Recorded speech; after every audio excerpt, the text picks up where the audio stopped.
Le peuple élu s'enfonçait dans la nuit des épreuves.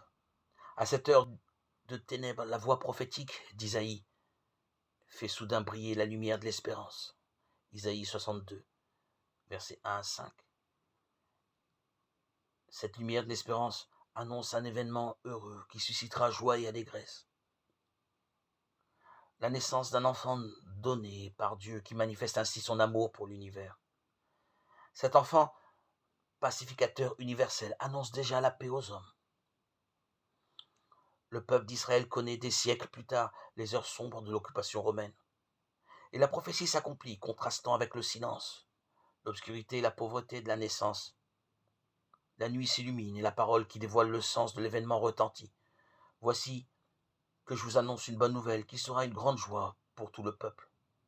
Aujourd'hui, dans la ville de David, vous est né un sauveur qui est le Christ, le Seigneur. On aurait pu s'attendre à une lumière éclatante, fulgurante qui annonce l'événement. Il n'en est rien. La lumière de la gloire du Seigneur n'aveugle pas, elle parle aux humbles, à ceux dont le cœur est prêt à le percevoir dans les nuits et les obscurités de leur quotidien. Nos attentes humaines sont bien surprises par autant de discrétion. La lumière de la naissance du Christ passe par des chemins d'humilité et de pauvreté. Nous sommes loin, très loin des lumières éclatantes de nos villes, de nos commerces et de nos fêtes.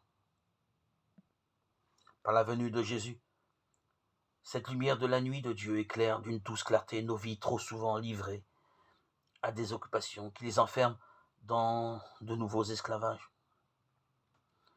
Par la venue de Jésus, sa naissance, la grâce de Dieu s'est manifestée dans notre chair. Elle se manifestera encore à la fin des temps. Et dans cet entre-deux, nous sommes invités à vivre d'une vie nouvelle, de manière raisonnable avec justice et piété. Une vie d'espérance d'enfant de Dieu.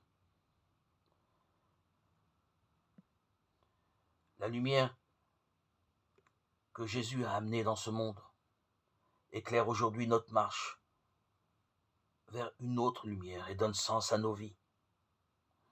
Oui, Dieu Tout-Puissant, ton Verbe fait chair, une lumière nouvelle nous envahit, puisqu'elle éclaire déjà nos cœurs par la foi, fait qu'elle resplendisse dans toute notre vie.